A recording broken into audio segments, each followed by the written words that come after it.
estreia aí de Demolidor Born Again, renascido no Disney Plus, a gente animou pra ir ler Demolidor Born Again nos quadrinhos. A queda de Murdoch. Aqui no Brasil ficou a queda de Murdoch. E a gente animou e falou, vamos fazer um programão sobre a queda de Murdoch? Vamos! Não que a gente não tenha falado aqui no canal, porque a gente tem top 10 Frank Miller e ele entrou no top 10 como segundo lugar. Tem o top 10 da Marvel e entrou lá também no topo, não lembro mais onde ficou no nosso top 10. Tem um programa sobre quadrinhos e Conde Demolidor que a gente falou dele também. Mas agora num programa próprio, dissecando realmente a queda de Murdoch. E a gente já falou várias vezes aqui, porque essa é uma história incontornável no mundo dos quadrinhos. Não tô nem falando de quadrinho de super-herói, tô falando de quadrinho como um todo, sem medo de ser feliz. Realmente uma das grandes obras-primas de todos os tempos. A dupla Frank Miller e David Mazzucchelli. Como é que é o nome do desenhista? Mazzucchelli. Não se sinta ofendido, eu não sei como se fala. Do jeito que você falou quando era pequeno e começou a ler, ficou até hoje, né? Mazzucchelli, Red Sonja e John Buscema. E se liga, hein? E Alan Moore, não more. É isso aí. Ó, antes de entrar na HQ, só um detalhezinho, tá, galera? Para o pessoal que não tem ainda tanto hábito de leitura e tá entrando nisso agora. Você viu a série do Demolidor, aquela lá da Netflix, né, anterior. A terceira temporada, que ela recupera aí um pouco do espírito da primeira, porque a primeira é obra-prima inconteste e todo mundo ama. A segunda dá uma bela, de uma oscilada, né? Deu uma oscilada tão grande que eu não fui pra terceira. E a terceira, ela não é tão boa quanto a primeira, mas ela recupera muito eu preciso ver. do que foi feito. Eu achei uma boa série, um fechamento digno para a série original da Netflix. Essa terceira temporada, ela adapta esse arco. A queda de Murdoch. Ela adapta justamente esse arco, a gente já vai entrar nos meandros da história. E agora, essa recriação, né, esse revamp que a Disney fez, vem com o mesmo nome, porque o nome Born Again é ótimo. Vem muito a calhar pra Disney, né? Born Vem Again muito a calhar. É muita metáfora em duas palavras. Isso. Só que não adapta esse arco. Não vai adaptar o arco. Tá, então isso daí já tem que ficar claro desde o início pra quem não é muito dos quadrinhos. E Queda de Murdoch, que é a forma como foi traduzida aqui no Brasil, lá na época da Editora Abril, que poderia ser traduzido como Renascido, né? E a Panini manteve, então todo mundo aqui no Brasil conhece como Demolidor, a Queda de Murdoch. E eu gosto, hein? Eu gosto também desse nome, mas não faria sentido a televisão aqui no Brasil adaptar a série como Demolidor, a Queda de Murdoch. Não, nenhum. Tem que ser renascido mesmo lá na Disney Plus, né? Não tem jeito. Exatamente. Aí, antes de chegar na Queda de Murdoch, a gente tem que voltar um pouquinho no tempo e falar sobre Frank Miller com o Demolidor, né? Exatamente. Uma pincelada, Uma tá? pincelada, porque ele começou a trabalhar com o personagem no final da década de 70. Em 1979, ele começa a trabalhar com o personagem, ainda um desenhista iniciante. E o roteiro é do Roger Mackenzie. Isso. E aí, passa-se um tempo, o Roger Mackenzie sai da revista. Umas 10, 11 edições depois. E o Frank Miller convence os editores da Marvel a deixá-lo no lugar como roteirista também. Eles não tinham nada a perder, porque o Demolidor estava em baixa popularidade naquela época e as revistas estavam mal de vendas. Aquela velha história, né, cara? É tipo o Alan Moore assumindo a revista do Monstro do Pântano. Pois é. Dá pra esse roteirista que a gente não conhece, não sabe o que vai fazer, mas se não fizer nada bom, a revista já tá capenga mesmo. E aí o Alan Moore foi e, sem a supervisão de um grupo editorial forte em cima, fez história. O Frank Miller repetiu a mesma coisa e fez um dos melhores arcos do Demolidor de todos os tempos. Essas editoras, Bruninho, ela não aprende. Tinha que aprender com isso, né? Elas não aprendem com o passado, bicho. Tinha que aprender com isso. Tudo isso que os filmes e que a grande indústria requenta hoje em dia e gira em torno, foi sempre quando eles deixaram um grande criador leve, livre e solto para fazer o seu fazer tempo. aquilo. Mas esse tempo não volta mais. Hoje em dia, nem um Frank Miller, nem um Alan Moore teriam interesse de fazer o que fizeram, porque sabe que depois vão usar as ideias deles para fazer filmes milionários sem pagar um tostão pros caras. Os caras preferem muito mais criar suas próprias obras em outras editoras, né? Tempos que não voltam mais. Ele fez história, galera, numa fase que a Panini publicou completa aqui no Brasil também, no Demolidor do Frank Miller e Klaus Janson, que era o arte finalista naquele período, né? São 3 encadernados espetaculares. Nesse período ele revoluciona o Demolidor. Para vocês terem uma ideia, ele que apresenta, introduz na história Elektra e o Stick, com Cara, personagens hoje que fazem parte do cânone Demolidor, não tem como tirar do cânone dele. Todo mundo ama o Demolidor, né? Ou praticamente todo fã de quadrinhos super-herói, é difícil você achar alguém que torça o nariz, né? Todo mundo gosta, Todo mundo gosta. Ele tem arcos excelentes nos quadrinhos. Pelo que o Frank Miller fez há 40 e tantos anos atrás. Exatamente, Ele foi o cara que realmente fez acontecer. Mais do que introduzir esses personagens, por exemplo, deu o devido destaque ao mercenário, transformando ele num arqui-inimigo. Ao Rei do Crime. O Rei do Crime ele tirou do Homem-Aranha, era um herói, era um vilão atrelado ao Aranha, ele faz, não, agora é um vilão do Demolidor. E reescreve o Rei do Crime. Um vilão genérico, que até mesmo utilizava umas roupas meio espalhafatosas, um pouco bem mais genérico mesmo. Mas ele dá um pano de fundo muito rico pro Rei do Crime também, faz história lá. Aí ele abandona a série no começo dos anos 80 e vai não fazer volta outras mais. paradas. Vai fazer outras coisas. Vai fazer outras coisas, inclusive na concorrência, vai fazer outras paradas. Uhum. Aí, quando dá em 85, o Danny O'Neill tava fazendo Demolidor na Marvel, ao lado de um cara incrível chamado David Mazzucchelli, ou Mazzucchelli. Ele tava fazendo com o Mazzucchelli, que é essa fase aqui que a Panini publicou neste encadernado Demolidor Amor em Vão. Aqui é 1985, tá? O Danny O'Neill ficou bastante tempo à frente, parte desse material já tinha saído aqui pela Abril em Super Editoras Marvel. Então, por exemplo, Super Editoras Marvel 59 e 60. 59 está finalizando uma grande saga aqui, que é bem bacana. Depois a 60 é uma história à parte. Mas o Danny O'Neill, que fez realmente história no Batman, a gente sabe disso, né? E no Lanterna e Arqueiro também antes, Lanterna né? e Arqueiro Lanterna antes e Arqueiro. também, mas o nome dele costuma ser mais atrelado ao DC. Ele teve essa fase bem bacana. Uma fase curta, porém muito boa, muito boa. Nesse período aqui, teve uma edição de junho de 85 que o Danny O'Neill e o Mazzucchelli não puderam entregar, e aí chamaram o John Buscema para ser o ilustrador, e o Frank Miller, para abraçar a ideia de escrever pro John Buscema desenhar, fala, eu faço essa edição de Demolidor, que é a Demolidor 219 de junho de 85. Aí ele volta. Não sei se foi aqui o despertar de um novo interesse do Miller pelo personagem. Eu acho que foi um pouquinho antes mesmo, ele já estava com a ideia, porque ele recebeu o convite, né, do editor o Ralph Macchio de reescrever o Demolidor, mas pode ser que isso tenha coçado ele mesmo. É, porque o Ralph Macchio fez o convite sem saber se ele aceitaria. E aí ele faz essa história, que é muito boa, chama Terras Áridas, e depois... Uma história que o Demolidor, com uniforme, nem aparece. Isso, né? É uma história muito, muito legal. Muito boa. E a única parceria entre Frank Miller e John Buscema é dessa revista aqui. E aí em Demolidor 226 é a saída do Danny O'Neill do título. E nessa revista específica ele coescreve com o Miller. É uma passagem de bastão mesmo. Uma passagem de bastão. E aí o Ralph Macchio tinha feito o convite, o Ralph Macchio era o editor da época, achando que o Miller não ia topar. Porque ele pensou assim, com certeza o Miller vai me responder que tudo que ele tinha pra criar com o personagem ele já criou lá atrás, naquela fase emblemática dele. Eu acho que são dois problemas. O primeiro é ele já ter feito muita coisa com o personagem, criou Elektra, matou Elektra, fez o confronto definitivo com o Mercenário, pegou e fez todo um arco maravilhoso com o Ben Urich, que transformou o Rei do Crime nessa potência que era, colocou o tentáculo no seu devido lugar, criou o Stick, um monte de coisa, né? Você começa a enumerar, você vê, puta merda, faz de louco. Tudo que o Demolidor é hoje vem daí, pô. Aí, isso é um ponto. O segundo ponto é o seguinte, quando você faz uma coisa muito, muito boa com o personagem, às vezes o próprio autor tem receio de voltar. Porque se ele não alcança as expectativas, ele se queima.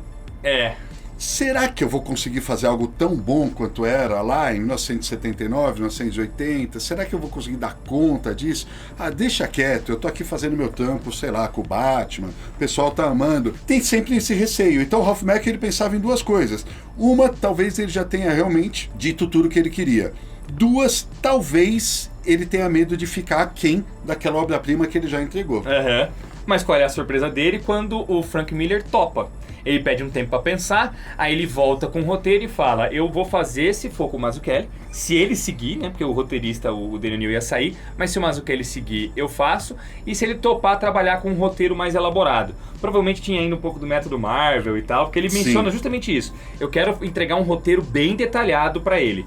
E aí quando ele entrega, é o Queda de Murdoch. E quem diria que a obra-prima dele ainda estava por vir, cara? Porque aí ele supera todas as expectativas. E por que ele decide não desenhar como ele fez na primeira fase? Porque justamente ele estava ocupado, parte do tempo dele estava ocupado desenhando Cavaleiro das Trevas. Ixi Maria, cara! Olha, galera, fevereiro de 86, estreia a primeira parte da Queda de Murdoch. Março de 86, estreia a primeira parte de Cavaleiro das Trevas, cara. Para, o cara fez véio. Praticamente ao mesmo tempo, cara. Que é isso, Alexandre?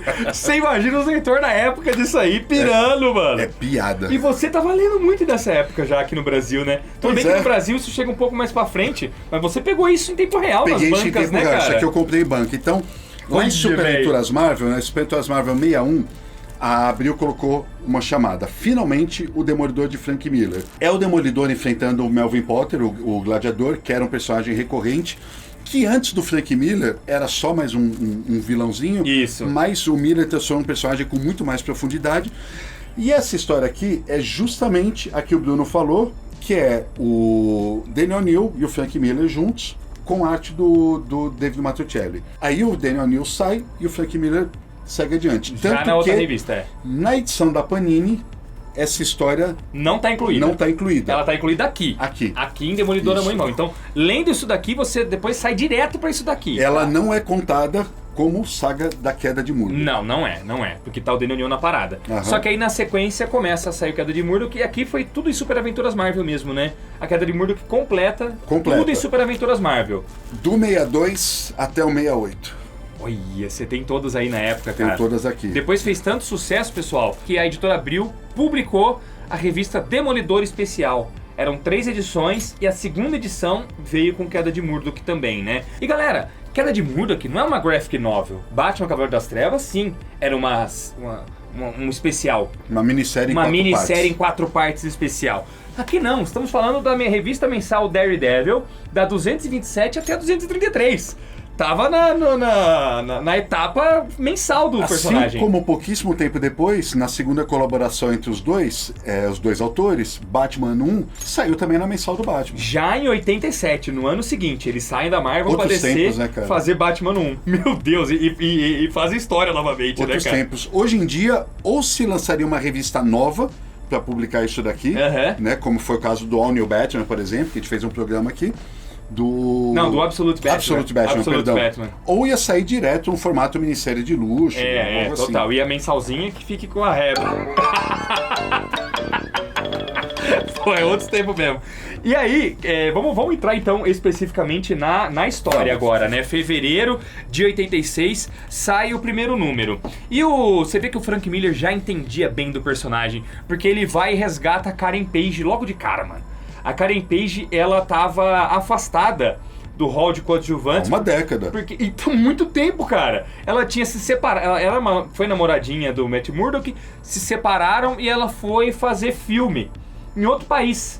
No momento da história que ela tá no México. E ela vira uma atriz fracassada, a gente vai descobrir isso agora, né? Lendo da Queda de Murdoch, que ela não deu certo na carreira de atriz e acabou se tornando uma viciada em droga. Não maconha, droga pesada, heroína mesmo. Ela vira uma drogada e até está se prostituindo para conseguir as drogas. Ela realmente está no fundo do poço. Numa época, aí estão falando de uma época, gente, que falar de droga nos quadrinhos ainda era tabu. Já tinha o selinho do Comics Code Authority. Por incrível que pareça, já tinha rolado aquela história lendária que o Stan Lee escreveu junto com o John Romita a respeito do Homem-Aranha. Já tinha existido isso. Já tinha rolado a história do Arqueiro Verde, que o Ricardinho se droga e tal, mas ainda era um tabu muito grande. Ainda era. E ele coloca isso logo nas primeiras páginas, pessoal. A Karen Page não tem mais nada para dar em troca de um pico de heroína. Mais nada. Exceto uma coisa, que aí ela se dá conta. Eu sei a identidade secreta do Demolidor. E ela oferece pro traficante ali, que pega essa informação e aí depois começa a vender ela por muito mais grana. Olha, vou te falar que as primeiras 15 páginas da primeira edição da Queda de Murdoch é uma aula de narrativa. Porque a maneira como o Miller desenvolve isso daí, porque ele vai fazendo lapsos de tempo de um cenário para o outro. Então, assim, você começa com a Karen Page vendendo a informação, passa-se 6 semanas e essa informação alcança aqui os escritórios, né, onde a pessoa que vai vender para poder chegar no Rei do Crime. O Rei do Crime tá numa reunião com os subalternos dele. No meio do mar. No meio do mar. E o cara tá meio sem graça, fala assim, olha, senhor Fisk, eu nem ia falar isso, mas o senhor pediu pra gente ficar com o radar ligado aqui, aí de repente todo mundo sai, né?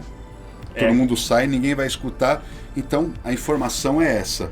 Ele fala, olha, chegou a nós a identidade do Demolidor. E por que todo mundo sai? O Wilson Fisk quer ser o único a saber. Tanto que depois ele manda matar todo mundo que sabe. Todo mundo que tomou contato com isso. Ele fala assim, checa essa informação. E todo mundo que tocou nessa carta, deixa de stand-by pra morrer. Se for confirmado, mata todo mundo. Nossa senhora, cara. E aí, mano, ele até fala, o Matt Murdock não é lá... Só que aí passa mais 6 meses. Passa mais um tempo. Passa mais uma cara. Passa mais um tempo. E ele até diz depois, né, que o Matt Murdock não é um incômodo tão grande pra ele, mas é uma mosca que tá sempre rodeando e incomodando. E é o único homem bom que ele realmente já conheceu. E ele fala assim, eu quero destruir esse cara, mas eu não quero fazer de qualquer jeito. Eu quero fazer com requintes de crueldade. Eu vou tirar tudo desse cara devagarzinho, cara. E aí, mano, tava conversando com a Lê mais cedo. Isso aqui é o primeiro gibi de uma queda de um super-herói realmente. Sim. Depois a gente viu queda do Morcego, a gente viu lá a queda do Lanterna Verde, a gente viu até mesmo Morte e Retorno do Superman, a gente viu algumas quedas. Várias desconstruções de personagens. Várias. Teve, por exemplo, a Fênix Negra, né, a Jean Grey tem essa transformação, só que aí estamos falando de um nível cósmico. Tem aquela história do Homem-Aranha Nunca Mais, que ele se desfaz do uniforme, mas é uma edição. Aqui, uma saga que o personagem principal não é o herói, e sim o alter ego, né? É o Matt Murdock que é o personagem. Mas nem é comparável com a saga da Fênix Negra, por exemplo, porque por mais que a gente ame a saga da Fênix Negra, e pra mim deve ser provavelmente a maior história da Marvel até hoje, tirando as criações dos heróis, né? Deve ser a maior saga da Marvel até hoje. Isso daqui, ele faz o Matt Murdock ter um colapso nervoso, cara. Então, mano... É um fundo psicológico muito poderoso. Muito, cara, e muito bem desenvolvido, velho. E aí, é isso, o Matt Murdock é mais protagonista do que o Demolidor. Né? Então, nesse nível, nunca nada tinha sido feito, cara. E depois do Queda de Murdock, isso é feito pra caramba. Então, o Frank Miller ele cria uma tendência aqui. E ele desvirtua também uma parada que era, os super-heróis antes, eles tinham medo de ter a identidade revelada dele, por exemplo, o Aranha. Por que ele tinha medo de ter a identidade dele revelada? Tia May, de todo mundo. Vão fazer mal pros meus entes queridos. O Rei do Crime não vai nos entes queridos. Ele vai no Matt Murdock mesmo, cara. Eu vou acabar com você, mano. E acho muito louco, porque depois que tem essa abertura que a gente falou, na primeira página aqui, da primeira história, que tem o primeiro título... Isso é foda. Você tem uma coisa que é muito louca, tá tudo solar aqui. O Matt Murdock tá dormindo meio de lado, né? Na cama dele. Cama grande... bonita. Tudo bem ensolarado e tal. Nas 3 primeiras histórias, né? Todas elas começam com o Matt Murdock dormindo. Cada vez uma situação pior do que a outra. E ele tá cada vez mais encolhido, como se ele estivesse murchando, fenecendo. Ele tá se encolhendo tal qual um bebê, cara. Ele tá... Ó, na primeira, e todas são nomes bíblicos. Todas são nomes bíblicos. Então a primeira, olha só, galera, nós vamos colocar uma por uma na página, na tela pra vocês. A primeira se chama Apocalipse. A segunda, novamente um tema bíblico, purgatório. Ele tá mais encolhido e mais sofrido. E numa cama de um hotel qualquer. O hotel mais barato que existe. Na outra, se chama pária. E aí ele tá deitado em posição lixão, fetal. Num beco, no chão realmente, em posição fetal. E aí mais um tema bíblico na outra história. E aí depois que ele atravessa o calvário dele, na 4ª história... renascido. Ele tá na posição de Cristo, renascido, né? Olha essa página, como ela é genial, Alexandre. É absurdo. A construção dessa página, galera. Que aquele agora ele tá deitado na igreja, em recuperação, mas a cama se conecta com as janelas e a parede do cenário pra formar uma cruz, mano. Cara, é muito louco, cara. Caralho, que construção fodida, cara. E aí você pensa, por isso que o Miller falou assim, olha, eu preciso dar um roteiro detalhado. Que essas coisas tinham que estar descritas no roteiro. Nossa, não tinha jeito. E a arte do Mazzucchelli se comunica perfeitamente com o roteiro, e traduz à perfeição as palavras do Miller. E aí na outra história, o tema, aí normalmente o tema bíblico, salvação, e aí nós temos ele de novo, de pé, pronto pra voltar. Depois eu fui pesquisar, E realmente o Miller e o Mazzucchelli quiseram fazer uma jornada bíblica, se inspirar na paixão de Cristo e na jornada de Cristo até a crucificação. E a ressurreição. Da jornada até a crucificação e a ressurreição de Cristo, espelhando tudo nessa obra aqui. E pesquisando, cara, nossa, eu fiquei de cara com a parada, que é, essa HQ foi completamente baseada nas estações da Via Crucis da jornada de Cristo. Desde realmente o momento em que ele é condenado à crucificação, até ele ser colocado na cruz e retirado. E essa etapa, Lê, ela é colocada, né, em 14 caminhos que Cristo fez, em 14 partes do caminho de Cristo.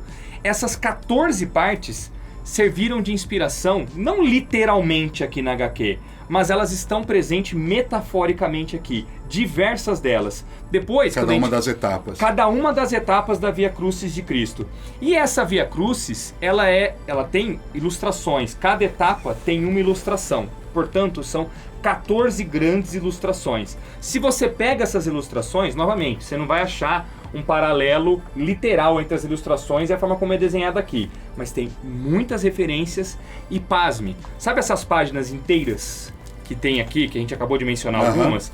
Existem várias delas ao longo do quadrinho. Depois que eu vi essa informação, eu fui contar. São 14 páginas inteiras, cara. 14 páginas inteiras. Que se você pega e coloca as 14 lado a lado, você tem basicamente um resumo desse trajeto do Matt Murdock / Demolidor. E aí tem outra... Puta que pariu, tem outra cara! coisa muito louca, que é o seguinte, independente da sua crença ou não, o Matt Murdock, ele é um personagem extremamente católico. Gira uma dicotomia interessante, porque ele se veste de demônio, mas ele é um personagem extremamente católico, a crença dele sempre mobilizou ele, e ele é jogado praticamente num calvário, né? Então, ele atravessa por todo esse inferno pessoal para ter a reafirmação da fé dele no final. Isso. Então, e por mais que o leitor não seja católico... De fato, acontece isso na própria história de Cristo também. Sim. Né? Quando Cristo questiona, na cruz ele foi abandonado, né? Pai, por que me abandonaste e tal, para no final de tudo ter a reafirmação da fé dele. Da fé dele e a ressurreição. E mesmo que a pessoa não seja católica, o personagem aqui é católico, mas se a pessoa não for, é uma história de redenção que ecoa com qualquer pessoa. Ecoa com qualquer um. Porque muito mais do que uma história de vingança, é uma história de redenção. Aí nós vamos voltar pro começo. Como é que o Wilson Fisk passa a atacar o Murdock? Cara, é muito louco. Primeiro ele causa a perca do emprego, né? Ele perde o emprego ele não tá mais trabalhando como advogado. Começa, na verdade, com pequenas coisinhas. Então o Matt Murdock tem a casa dele tá hipotecada, ele paga mensalmente as parcelas da hipoteca e tal. De repente ele recebe uma ligação de que as parcelas não foram pagas. Ele fala, porra... Mas eu paguei. Eu paguei. Eu mandei o cheque. Eu mandei o cheque, será que se extraviou e tal? Aí várias pequenas coisinhas vão acontecendo. De repente, cortam a luz da casa dele, porque ele também não pagou. A luz é cortada, o gás é cortado. Aí a declaração de imposto de renda dele é questionada, também por inconsistências, e por causa disso a conta bancária dele é bloqueada. Então ele não tem acesso à conta, logo ele não pode pagar essas 2 parcelas da hipoteca dele. A firma Nelson e Murdock, por causa de arcos anteriores, já estava acabada, né? Eles tinham rompido a sociedade. Mas ele também tá desempregado neste momento. Sim. E para piorar... Ele até fala, puxa vida, o melhor advogado da cidade, eu não consigo, ninguém que me contrate. Tal. Ninguém tá me contratando. Se você pega um argumentista, um roteirista com menos habilidade, aí o Doutor Destino descobre a identidade secreta de fulano de X. Aí ele vai lá e vai explodir o apartamento dele e vai acabar. O Miller perde não, né? O Miller... Leva... O Miller leva o capítulo inteiro, uma edição inteira, para ir desconstruindo essa história na vida do Matt Murdock. Então é muito mais do que um ataque pessoal. Primeiro, ele mina cada aspecto da vida dele. Você vê que é uma nova etapa, começa a se agravar as denúncias. Veio uma denúncia de que ele foi flagrado forjando um testemunho num caso em que ele foi advogado. E quem testemunhou contra ele foi um policial de índole inquestionável. Impecável. Índole impecável, um baita policial mesmo, que nunca foi corrupto e que, tipo, se esse policial tá falando é porque o negócio é sério mesmo. E aí, por causa disso... O próprio Matt Murdock não entende nada. Não entende. Como é que esse cara tá falando isso contra mim? Eu não fiz isso não, pô. Aí, por causa disso, ele perde a licença dele de advogado também, cara. Então ele não pode advogar. A coisa que ele mais sempre teve ao lado dele, que é a lei, até isso o Wilson Fisk tira dele, Sim. cara. Tira tudo dele. E nisso ele já fica completamente abalado. E o Wilson Fisk tem uns requintes de crueldade, porque a gente vê o Fog Nelson num oposto. Numa crescente com grandes empregos, oportunidades de trabalho, namorando, tal. e você pensa assim, beleza, é sorte versus o azar do outro. Mas aí depois a gente descobre que até mesmo isso é coisa do Wilson Fisk, que garantiu que o Fog Nelson fosse contratado por um mega salário foda. Justamente que, tipo assim, se eu colocar esse cara num trampo foda, ele não vai se interessar pelo drama do amigo, ele não vai ter tempo pra ajudar o amigo dele. Tanto que o Fog até tenta ajudar, mas depois ele tem que estar atuante nesse novo aspecto da vida dele. Ele tenta e ele consegue manter o Matt fora da cadeia. O Matt até fala isso. Não, Fog, você me ajudou, eu não fui preso e tal, mas tudo isso tá envolvido até mais do Fisk. O Fisk não quer ele preso. Não. Ele quer ele mais e mais no fundo do poço. É louco demais isso, cara. É muito foda.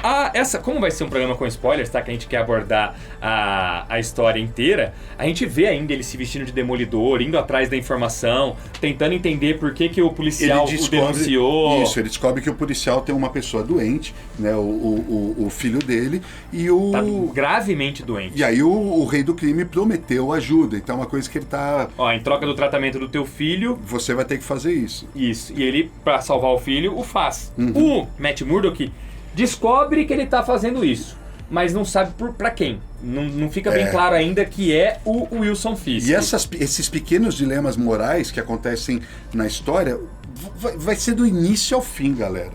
Do início ao fim. Do início ao fim. As pessoas têm que tomar pequenas, grandes decisões que vão afetar todo um macro. É maneiro que o Wilson Fisk bota até mesmo os capangas dele pra ficar perseguindo o Matt Murdock de longe, espionando, e o Matt Murdock fica tão louco quando ele descobre que o policial tá sendo chantageado por alguém.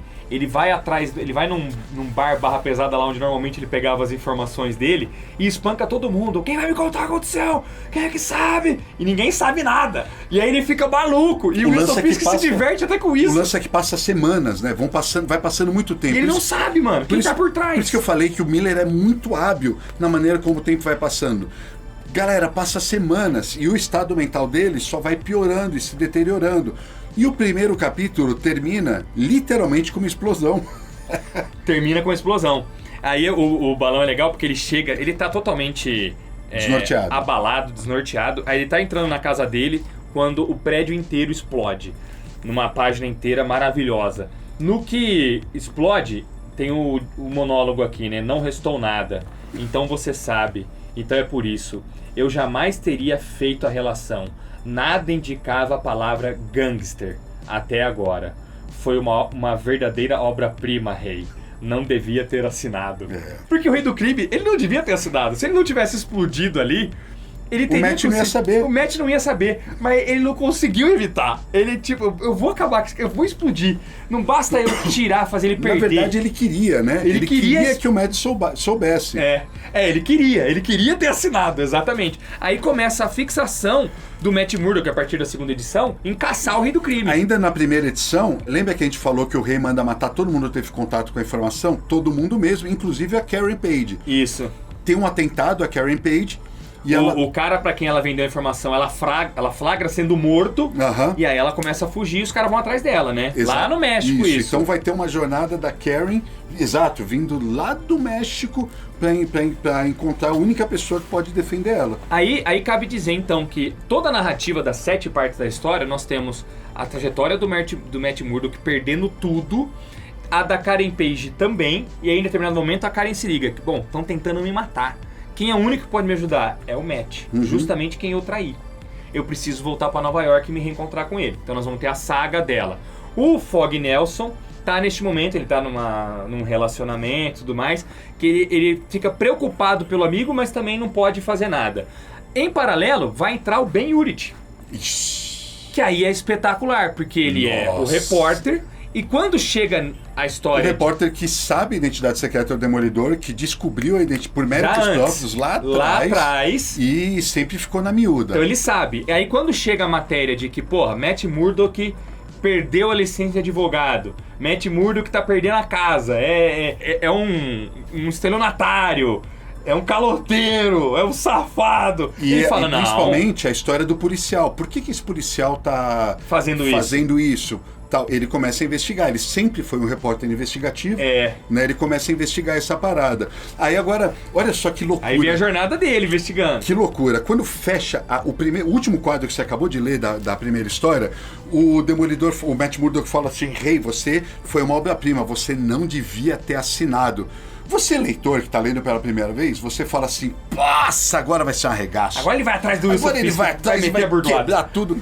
Mal você imagina que isso foi só o começo. Não é uma história de vingança isso daqui. Não, e ele, assim, ele tá longe ainda de estar no fundo do poço. Pelo contrário, nas semanas seguintes, o rei começa a cercar ele de tudo quanto é lado. Ele não tem nem dinheiro, ele tinha 10 dólares no bolso só e as contas todas travadas. Então aquele quarto que a gente mostrou, aquela página no quarto de hotel, é o único que ele consegue. E ele começa a ficar paranoico, ele acha que tá todo mundo... Ele ao mesmo tempo que ele descobre o Wilson Fisk, ele fica na dúvida também. Ele começa a achar que o próprio Fog Nelson tá contra ele, que os amigos mais próximos estão contra ele, que o próprio Ben Urich tá contra ele. O que eu acho muito louco é que elementos que o Miller só abordou de leve na primeira fase dele sugeriam que o Matt Murdock fosse suscetível a ter um colapso. A perda da Elektra, a maneira como ele reage, ele atirando no justiceiro, o que ele faz com o mercenário, a roleta russa, todos esses elementos são sugeridos na primeira fase do Murdock. Então, quando ele resolve trabalhar a queda de Murdock, aquilo já estava plantado. Porque a história só é crível porque é o Demolidor, porque isso não funcionaria com o Capitão América, por exemplo. Não funcionaria com o Homem-Aranha. O Homem-Aranha foi criado, por mais que o Homem-Aranha tenha perdido os pais e tal, foi criado pelos avós, pelos tios, né, perdão. Foi criado pelos tios e tudo, tal. Ele teve um outro tipo de criação. Ele sofria bullying, sofria tal, mas o equilíbrio mental dele é outro.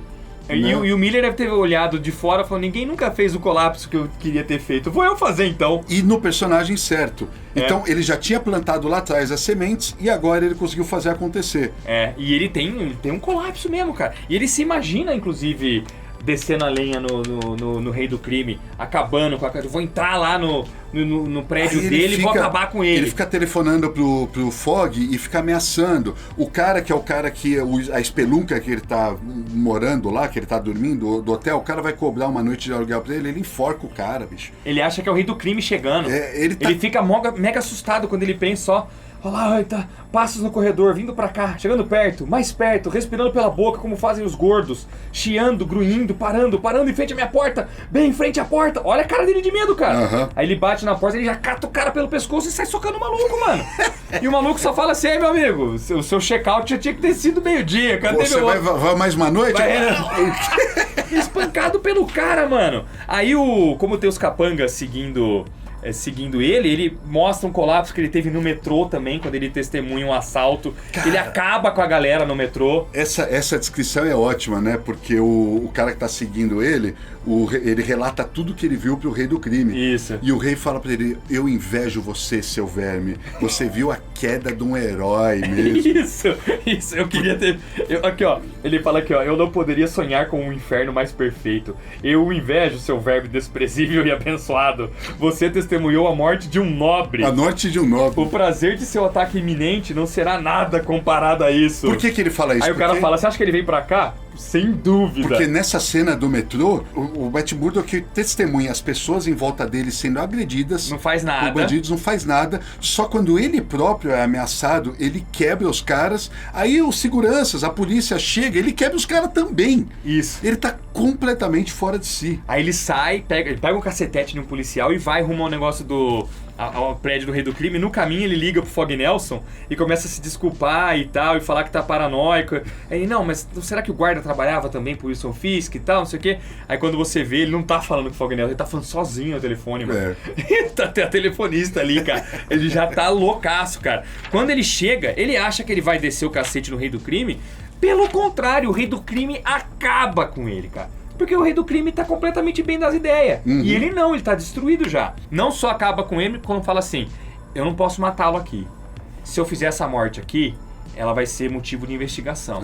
Eu não quero transformar esse cara num mártir, não quero parecer que realmente toda essa queda foi orquestrada. Não, tem que ser a morte do jeito certo, mano. Então ele espanca o cara, aí ele coloca ele num táxi roubado, num carro roubado, que seja. O taxista é morto pelo bastão dele. Isso, pelo mesmo bastão. Dele. E aí ele joga no fundo do rio. E coloca o uísque no colo dele, faz todo o esquema parecer que ele tava dirigindo bêbado e taca ele no fundo do rio, mano. Pra morrer lá. Pronto. A morte perfeita, destruiu a reputação dele, destruiu tudo que ele tinha, humilhou ele, quebrou ele na porrada, deixou ele pra morrer. Mas não há cadáver. Quando a polícia encontra o carro debaixo do rio, falam que tinha sangue, evidências de uma luta, para-brisa quebrada, etc. Mas não há cadáver. E ele fica Não repetindo. há cadáver. Não há cadáver. Cadê esse cara, mano? E aí nós temos o fim da segunda edição com ele totalmente destruído no beco de Nova York. Quando começa a terceira parte, que é onde ele tá no beco, mano, isso daqui é muito legal. Lembra que eu falei da Via Crucis? Cristo, ao longo de seu trajetório, tomba 3 vezes. Nessa história, nós temos 3 vezes o Matt Murdock caindo também. Da primeira vez, ele é atropelado por um carro. Da segunda vez, ele é esfaqueado por um bandido que está vestido de Papai Noel. E na terceira e última vez, ele chega na academia de boxe do pai. Primeiro ele foi para a casa do pai, apenas para ver que ela estava destruída também. Aí ele vai para a academia, e a academia ainda existe lá. Quando ele chega em frente ao saco de boxe onde o pai treinava, ele desmaia. 3 quedas, tal qual as 3 quedas da Via Crucis de Cristo. Tem muita coisa realmente interligada com a Via Crucis. E nesse capítulo, nós temos o desenrolar também da história da Karen Page, que encontra proteção com outro bandido, ela se entrega totalmente para esse bandido, ela se vende, dá seu corpo em troca de droga e de proteção. E esse bandido tá vindo para Nova York também, então assim ela escapa dos capangas do rei do crime. E aqui também nós já temos um desenrolar da história do Ben-Hur também, que o Ben-Hur, ele descobre, o policial tá com um filho internado, e vai entrevistá-lo, confronta o cara, né? Confronta o cara, etc e tal. Só que aí ele descobre que a enfermeira do menino é capanga do rei do crime. É uma mulher forte pra caramba também. E essa mulher acaba com o policial e quebra uma mão do Ben-Hur e te fala: se você insistir nessa história, você vai morrer. Ela arrebenta o policial, segura o Ben-Hur, quebra um dedo e fala assim: ó, lembra que você tem mais 5 dedos. Ela quebra os dedos de uma mão inteira e fala: você tem mais 5 dedos, tem a tua outra mão ainda. E acaba com o Ben-Hur e te fala assim: você nunca mais toque no nome Matt Murdock. E assim o cara fica mega assustado, mano. Ele fica tipo, não vou mais seguir a minha matéria. Então esse terceiro aqui é realmente o fundo do poço. E aí quando nós chegamos no final do capítulo, nós temos essa página aqui, que eu acho que isso daqui é uma das coisas mais referenciadas na cultura pop, que é a Pietà, a mãe de Jesus, segurando Jesus no colo. Porque isso aqui é uma recriação da Pietà aqui pelo David Mazzucchelli, cara. E ainda terminamos com o rei do crime falando: não há cadáver. Não tem cadáver, não tem cadáver. Na quarta história é onde começa um pouco a recuperação do Matt Murdock, porque ele já tá na igreja. E, mano, olha só que legal. Quem acha ele é uma freira. Essa freira é a mãe dele. Isso é plantado pela primeira vez aqui também, né? É plantado aí. É plantado aqui. É plantado isso, né? aí porque no final desse capítulo o Matt vai fazer uma pergunta pra ela. Porque ela vai cuidar do Matt, vai reabilitar ele, né? O nome dela é Maggie. E aí no final dessa história ele vai falar pra ela assim: Maggie, você é minha mãe? Ela fala: não, tipo, não seja bobo, seu tolinho. Só que ele escuta o coração dela acelerar quando ela fala isso. Aí ele fala: o coração acelerou, ela tá mentindo. Batimento cardíaco diz muito. E antes até o Miller é tão hábil no roteiro que ele fala o quanto os batimentos cardíacos dizem muito, né? No começo da história. Aí no final tem isso, o batimento cardíaco dela entrega, né?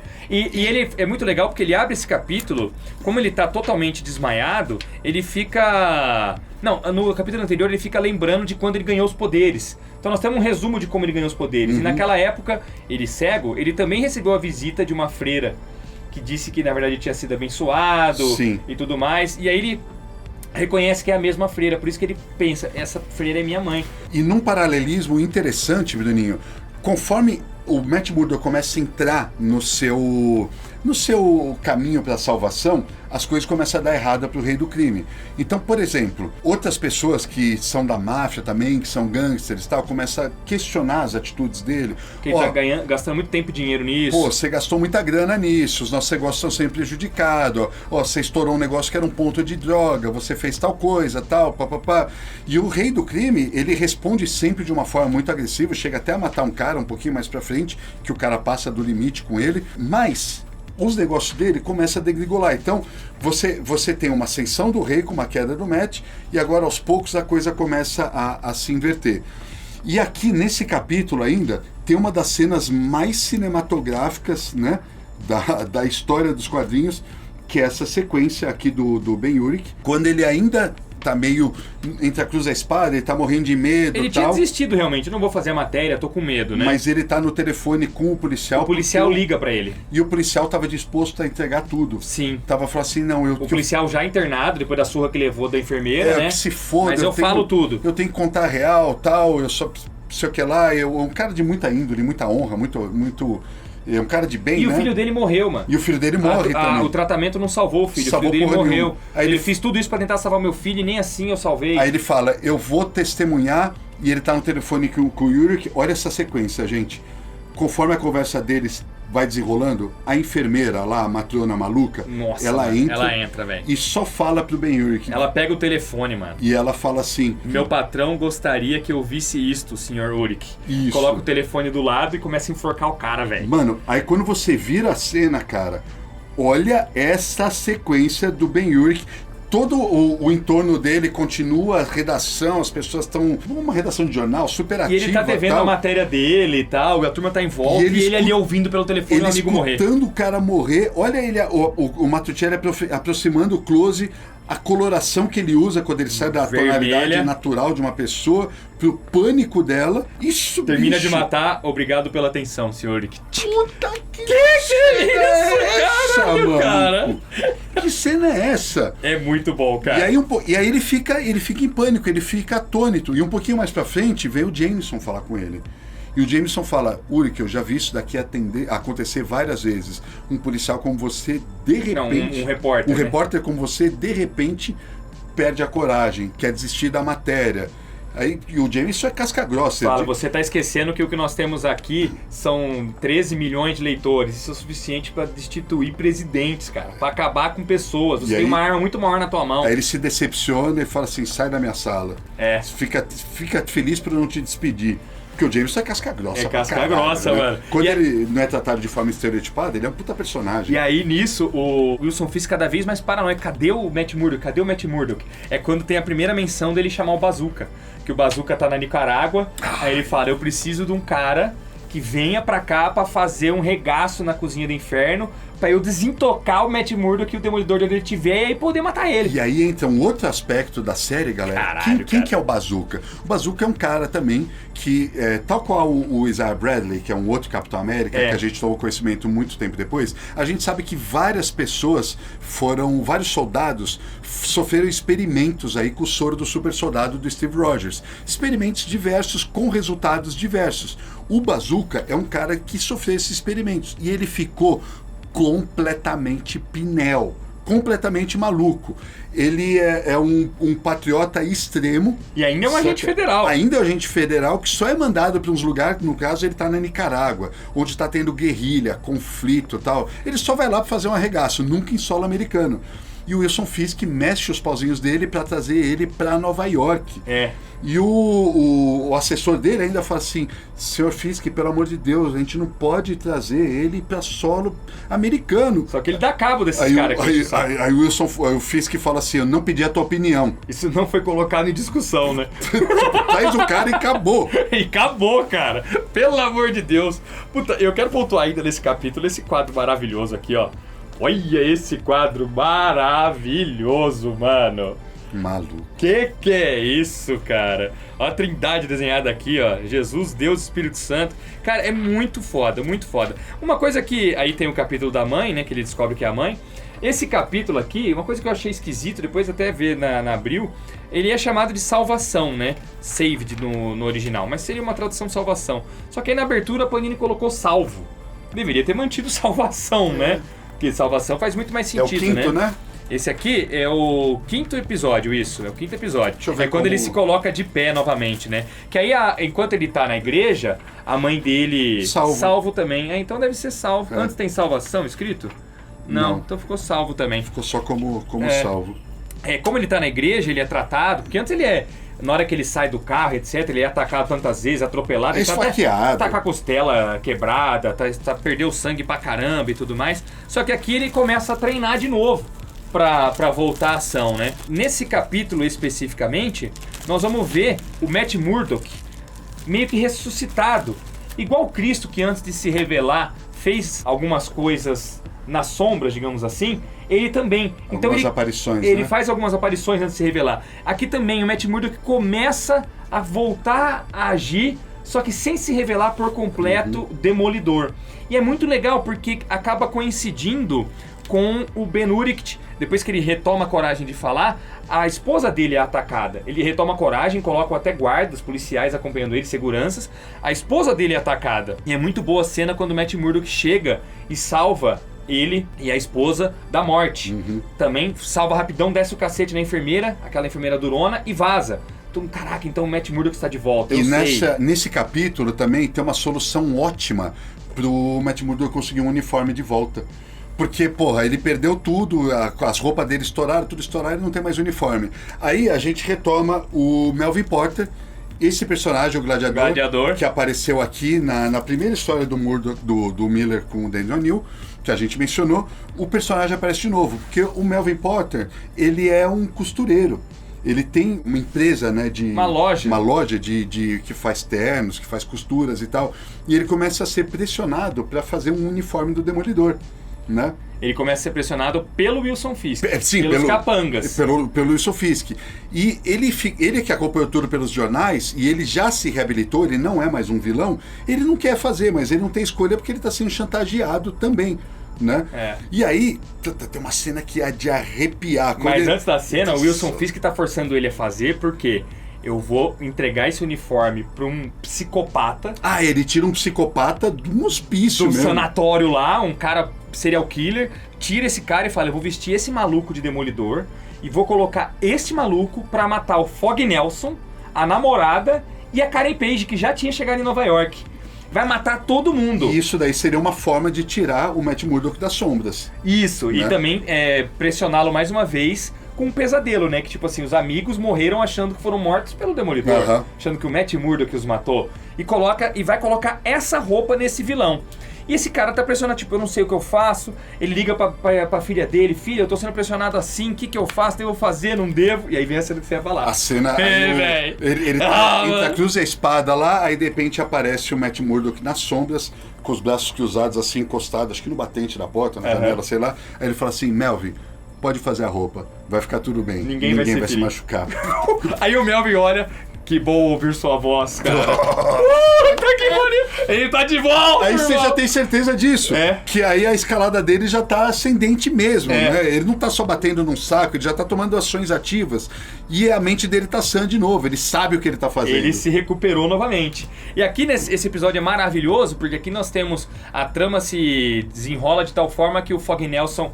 E reencontra a Karen Page, né? E leva ela pro seu apartamento. E aí o gangster da Karen Page vai lá pra acabar com o cara, porque ele falou, se você fugir de mim, eu vou acabar com a tua raça.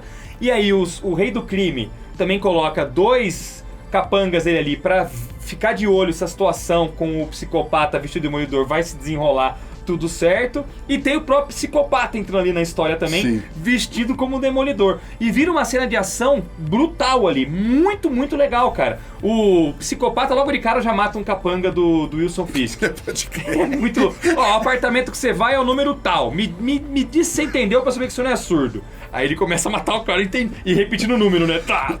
E matando o cara. É absurdo. E quando vem essa sequência, a sequência final desse volume é ótimo, porque a Karen Page vê que o capanga, o gangster que tá ameaçando ela, tá lá fora, fala, Fog, ele tá aqui, mano. E aí esse cara vai chegar, o Fog fala, vamos chamar a polícia. A polícia rapidamente chega, entra em confronto com esse gangster, os caras do rei do crime fala, caralho, o que tá acontecendo ali? E começa a virar um puta tiroteio. E a Karen Page fala, não posso colocar o Fog Nelson em perigo, porque senão ele vai morrer também, eu vou vazar. Aí ela vaza, é pega pelo gangster, é Paulo o nome do cara, que vai matá-la, vai acabar com ela. Ela fala, não, antes disso eu preciso fazer uma última coisa. E ela aproveita que o cara leva um tiro de raspão e cai no chão pra pegar um pico de droga no bolso dele, mano. Um último pico, eu preciso de um último pico, eu vou morrer mesmo, mas pelo menos eu não vou sentir e tal. É uma situação tensa pra diabo, cara. Só que nisso, Matt Murdock já socou o psicopata, já recuperou tua roupa de demolidor, só que ainda não vestiu, mas recuperou. E ele chega bem a tempo de salvar a Karen Page. E aí a Karen Page, que tinha tirado a seringa e tava prestes a se drogar, ele chega, nocauteia o gangster, os outros vilões todos, e dá um abraço nela. E é uma cena icônica. Caralho, cara. A cena do perdão, né, mano? Que ele não diz nada. Essa cena ele só abraça icônica. Ela. Icônica demais, cara. Icônica demais. Aí o Ben Urich termina esse capítulo com ele fazendo um relato de tudo que aconteceu. De tudo, e uma expressão no rosto dele, ele volta a ser aquele repórter confiante, disposto a tudo, tal, com o estoicismo dele, não sei o que lá. E assim, eu tô de volta e a gente vai colocar essa história na mesa. Vamos colocar tudo a limpo. Puta e como merda. tinha capanga do Rei do Crime envolvido na situação, eles são presos também, os que morrem, né? Os que não morrem, né? Acho que só um sobra, os outros morreram. E aí esse cara, tipo, começa a fazer delação premiada e vai complicando o Wilson Fisk também. E aí o cerco começa a apertar em torno do Wilson Fisk. Quando a gente vai pro 6º capítulo... A gente vê o Bazooka de fato. Né? Sendo arrancado lá da Nicarágua. Aí o pessoal até fala, ele fala assim, qual é a minha próxima missão? Fala pro exército, você não vai acreditar, mas você vai pra casa. Você vai pra casa, cara. Você vai pra Nova York. Tem um diálogo formidável com ele e o Wilson Fisk. Ele faz um discurso muito, cara, ele é muito cara de pau, bicho. Muito, cara. Um discurso totalmente patriótico, de salvar pra pegar patriotário. Isso, mano, ele é muito cara de pau, bicho. E ele pega o cara fala, não, pelos nossos soldados, eu vou fazer isso que o senhor tá mandando. E ele sabe que, pô, mas como é que vocês vão pegar, como é que ele vai pegar um cara que trabalha pro exército, que faz missões escusas pro exército e colocar lá, e como é que isso daí vai ficar por isso mesmo? É justamente por isso.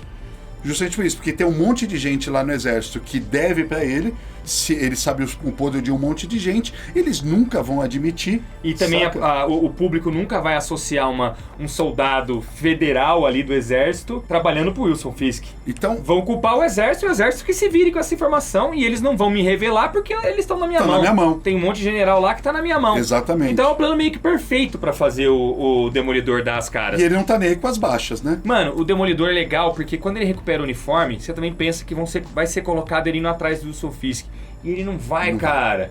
Ele tá reatando com a Karen. Ele começa a perceber que ele não é feito apenas das coisas que ele perdeu. Ele é muito mais do que isso. Um ser humano não é só as suas posses, seu status quo. O ser humano é o que a gente tem dentro de nós, a nossa alma. Do que é feita a nossa alma, do que nós somos feitos, do que eu preciso pra viver. Eu não preciso de muito. Eu tô com a mulher que eu amo. Ela precisa do meu perdão, ela tá precisando de mim. Eu vou me esforçar pra perdoá-la e pra reabilitá-la, pra tirá-la das drogas. Ele arruma um emprego, não posso ser advogado, ele arruma um emprego numa hamburgueria lá. Que aliás era legal porque a hamburgueria onde o Ben Urich ia pra escrever, porque era mal frequentada. E, então até isso é colocado antes na história. E ele tá lá, feliz da vida, até que chega o Bazooka. Aí não tem jeito. E aí é muito louco também, porque nessa história inteira, galera, pensa que você viu o Matt Murdock de Demolidor brevemente na primeira história.